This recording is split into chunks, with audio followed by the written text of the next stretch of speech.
Welcome back, everyone. We've got 3 more wonderful speakers lined up for this afternoon. And the first one we have is David. David, would you like to come up the front?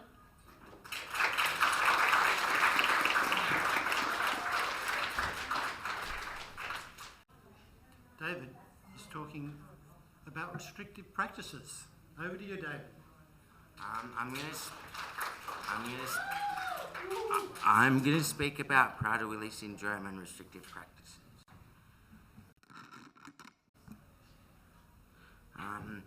The purpose of this talk is to explain about restrictive practices and Prader-Willi syndrome, because the NDIS wants to phase out restrictive practices and the importance of restrictive practices with Prader-Willi syndrome. A restrictive practice means any practice or intervention that has an effect of restricting the rights of or freedom over movement of a person with a disability. Types of restrictive practices: chemical restraint, environmental restraint, mechanical restraint, physical restraint, and seclusion. Did I? This one.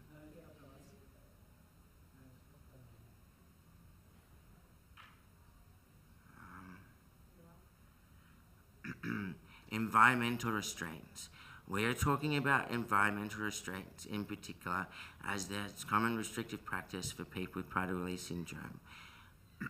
This includes the use of physical barriers such as locks or padlocks, enforceable limits, boundaries beyond normal community practice, to limit a person's access to items or activities for the purpose of managing risk or behaviours of concern.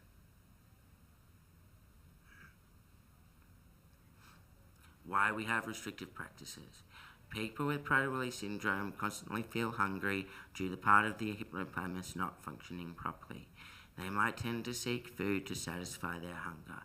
Due to this, some restrictive practices will be necessary, or otherwise people might get sick and die young. What are good restrictive practices in Prader-Willi syndrome? Locks on food storage locations, for an example, just kitchen cupboards or the whole kitchen, rubbish bins, pantries, fridge, etc. Food-like substances should also be locked up in case it's mistaken for food, like detergent or poisonous plants. Having a dietitian's plan and guidance for all meals and support team implement this. No other food outside. Least restrictive practice might be practical if the person has more control over taking food outside their diet plan. There is a need to have some practices in place because it'll give the person with Prader-Willi syndrome a better life.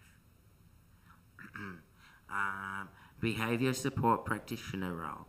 A behavioural support practitioner they can work with you to create a behavioural support plan that explains the need for restrictive practices.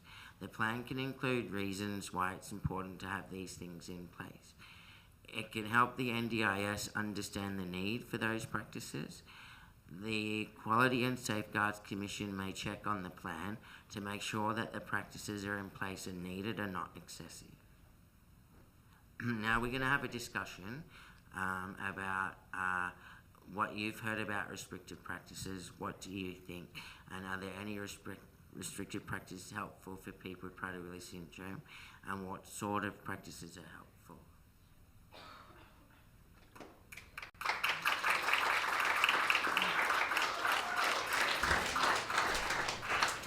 So we'll ask that first question, shall we? Ask it again. Now that we've heard about restrictive practices, what do you think? So what do you think, audience? Yeah. I believe routine is very good, having a routine when it comes to meal time, and outings are planned and they know where they're going or what they're doing before they get out.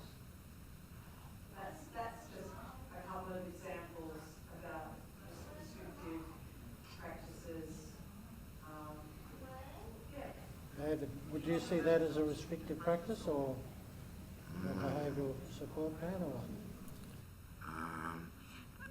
Maybe in the behavioural support plan there might be something like, example, you might have, for me, having a lock on the kitchen makes it a lot more better for me because I don't have to worry about, like, if I suddenly felt hungry, stuffing my face with food. That's an example of, yeah. And then maybe if you, depending on what you want and what's best for you, you might have something different. More questions? Comments? Yep. There's another way to put when staff takes your card when you have money so you don't get stressed over having cards. Do we go on to the next? I've got a question, David. Yeah. Is exercise and food, get the food down, the same? Yeah, I guess regular healthy food and exercise can keep you healthy too. So, David, do you want to ask that second question? Yeah. As it probably relates to the questions that are coming. Are restrictive practices helpful for people with Prader-Willi syndrome? And does that relate to your question? I was just going to ask, with restrictive practices, you mentioned that you had your locked pantry at home. Yeah. Are there any other examples of restrictive practices outside of your home that you may have or implement, like when you go out, are there any restrictive practices that you notice or that you have to, or that has to implement?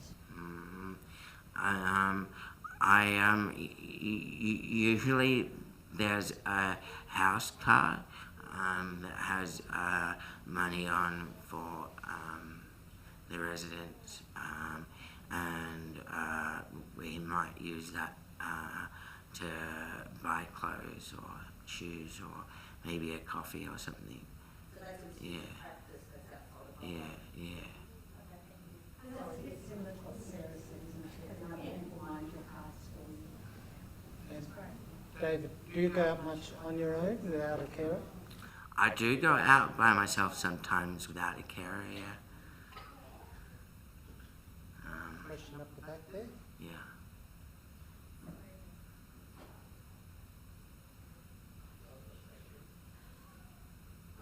Does anybody help you with restrictive practices? At home? At home? Or out in the community? If you do, how do you decide? If you don't like a restrictive practice, can you say something about it? I could say something about it and maybe have it reviewed.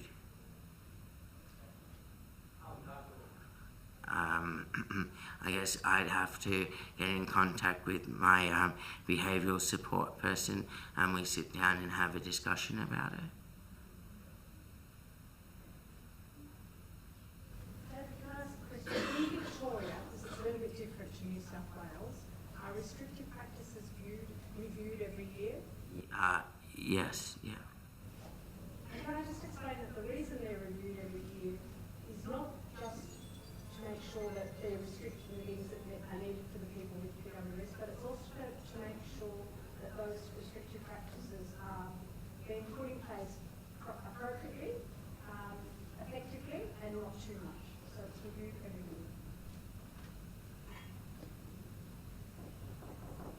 year. Yep, another question back there, David.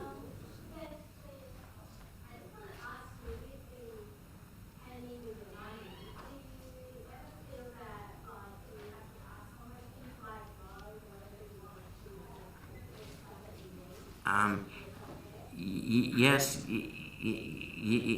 yes, I can do that, yes. Sometimes, because I have a part-time job, which I have the money deposited into my account, I buy shoes and clothes and stuff like that with that. But maybe occasionally I buy food, but not all the time.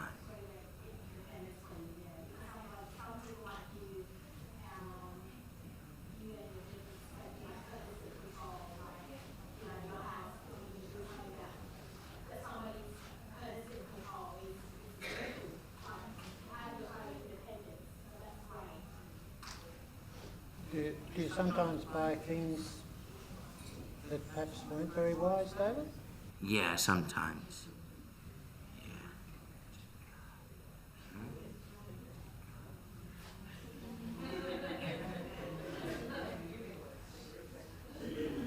Any more questions for David? I've got one more question. What sort of practices are helpful?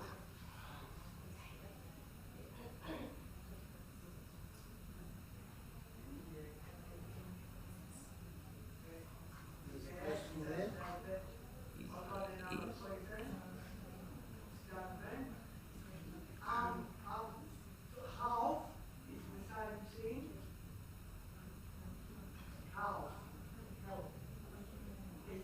the same thing. Half. Is the same thing. Just one food.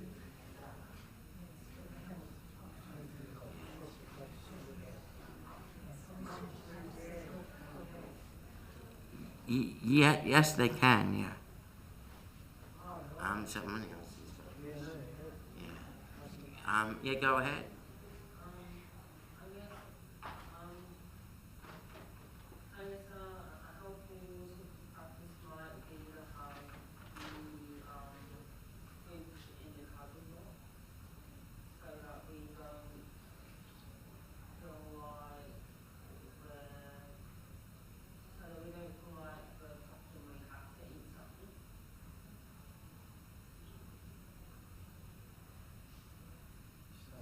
It's a good idea to have the cupboard locked, is what I heard.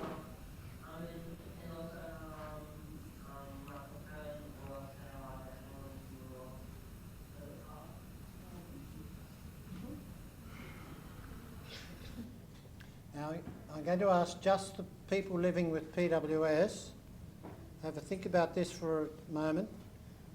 Do you think restrictive practices are a good idea? I'm going to ask yes or no. People living with PWS, raise your hand if you think restrictive practices are a good idea. Yes. Yes. And how about if you think they're not a good idea?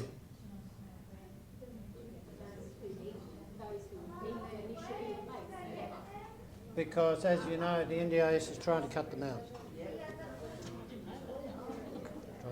Yeah, they are, because they think that the one reason why they're trying to phase them out is because the NDIS is meant to give the individual with a disability to have more choice and control, and they believe that having a restrictive practice in place takes away that control. But in my case, I feel that if I can have a restrictive practice in place, it gives me control so that I can look after my health.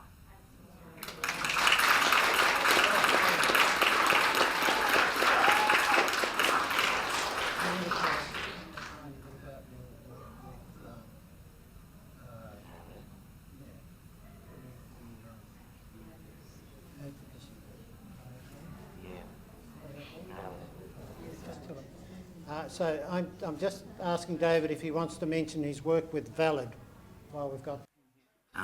Yeah, so I work for an organisation called Valid. It's the Victorian Advocacy League for Intellectual Disability. I work there part-time. I'm a Valid 8 program officer, so I go into group homes and I interview the residents, and then I write a report on my visit, and then it's sent to the service in DFFH.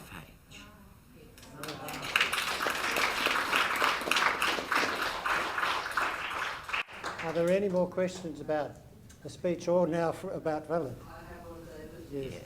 How do you get into the homes to actually speak to the others living with Prader-Willi syndrome? Do you need special permission? Or what's the process so you can speak to people with Prader-Willi? I've been to at least one group home where there was someone with Prader-Willi syndrome. We interviewed all the residents. They all felt safe, but the others felt like they were being restricted because the pantry was locked. So what happens is the service. We go to 5 services. So we go to Melba, Scope. We go to Possibilities, Aruma, and Life Without Barriers. And those services, managers from those services give us houses that we go and visit. So then after we get the houses, we contact them and let them know who we are and that we're going to come out. We do travel around Victoria. Yeah. A couple more questions about that. That's a good question. I've been told that you can't lock a pantry, lock cupboards in a shared living house where there are not people that don't have restricted practices. Well, Is that true? no. You should. There should be room for that. Yeah. It is such a restrictive practices go with the person, and it is difficult if they're in a house with people who don't require it. Yeah. But it can be seen to be positive for all of the residents in the house, or then they can. Right. And I think the other residents could agree to have it locked, but they'd have to be capable of making that decision. So they'd have to have capacity. Do you have any, if you can't lock a pantry or the food, are there any other things you think that can be done that can help the person control themselves, like a visual barrier or an agreement to don't go beyond this line, or any other things that could be done if you can't lock? I guess there can be.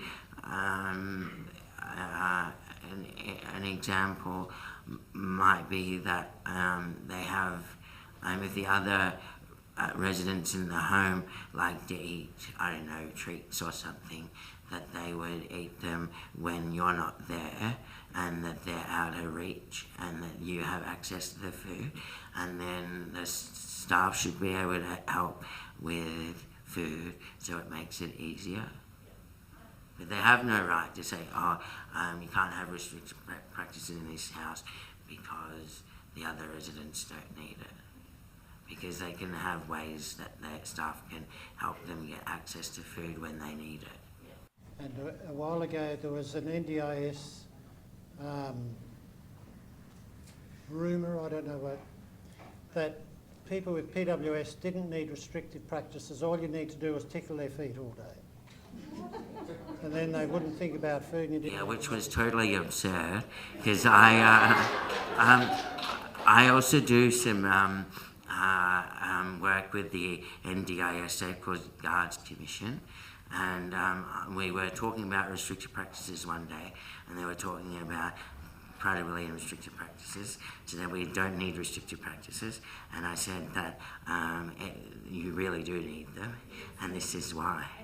Yeah. I'm glad you're on that committee. So that's a NDIS Quality and Safeguards Commission Directors Advisory Group. Yeah. And David's on that representing us. There's another question, Dave. Yeah. Yeah, just on that point, client you read is now, which is purely private was in a mixed group house, and it takes a huge amount to do it to get restricted practice, but you've got to fight for it.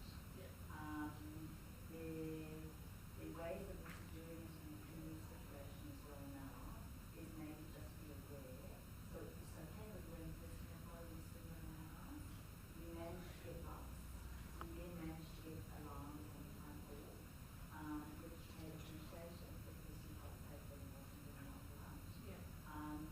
Keys don't work, green codes, because it's too easy to get keys off somebody, or if staff are sleeping. So push for it because you will get it and you need it. As David says, I think it also helps with the other guys if you're out to try and coordinate it when it's it's very difficult when you have people who are allowed treats and you're not allowed treats. So it's nice if you've got, it's all about staff. The staff can coordinate that. Any other questions or comments? Perhaps over here being. Sorry, I just come in a little bit late. Apologies if it's already been answered, but have you had a situation where you were getting independent support workers? At the moment, my daughter's 17, hasn't turned 18 yet. We've managed, I'm in Queensland, just this year, I've managed to get continuity in independent support workers, and it scares the bejesus out of me and her that we might be forced to go back to an agency where there's several people coming and going, reliability of staff, high turnover. I don't know if that's relevant in this group, but I was really hoping to get some insight. Okay, do I have to go with an agency after 18 with NDIS in Queensland? I'm not self-managed.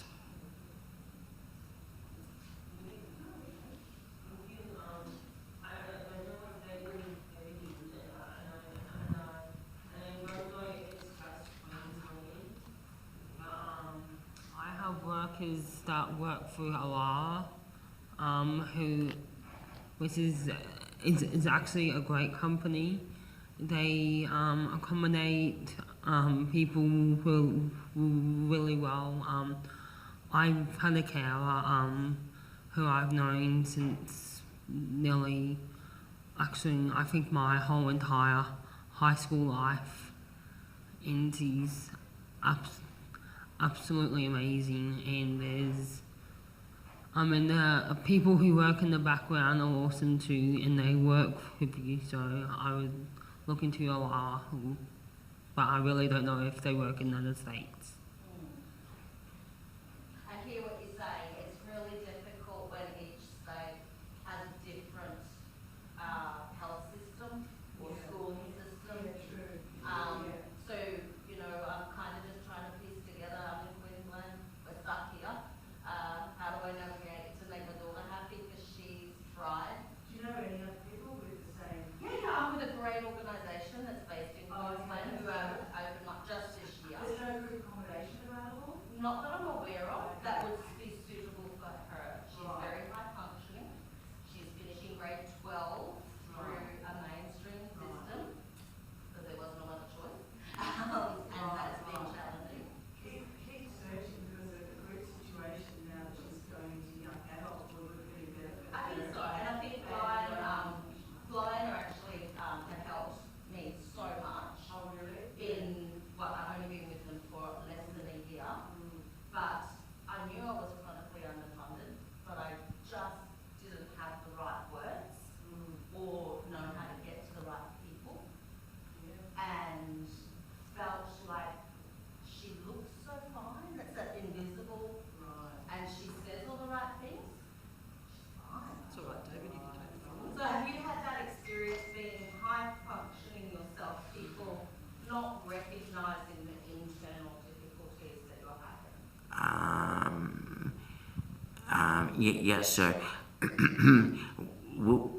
where I currently live, there's been high turnover of staff,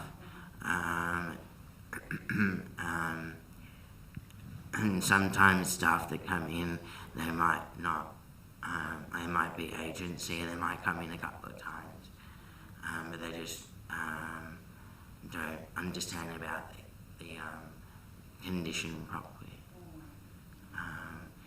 But there's, I'm pretty sure there's a Queensland equivalent of Ballot. I'm sure they can help you find about, they'll have a Queensland one, yeah. I don't know what the organisation's called, but they definitely do. And just one last question, I think, at the front here. Yes. It's probably okay to have non-restricted practices if you're living in a shared house, as long as there will be a pen. There's like a, it's not open or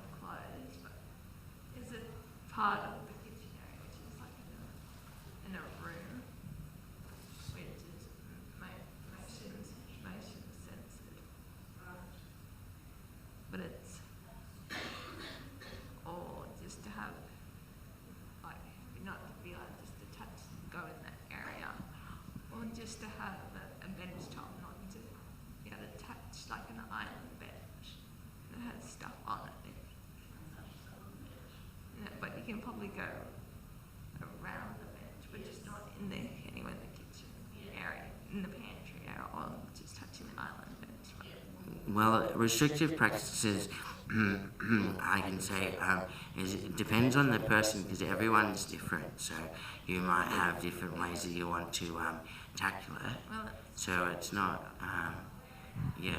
there's different ways to, I have seen people overseas sign contracts with the person living with PWS. So it's an agreement about which parts of the house they're going to or whether they'll keep out of the pantry. And sometimes that's sufficient just to try and hold someone to an agreement. But again, you need to consider capacity to sign in that case. Well, that was really interesting.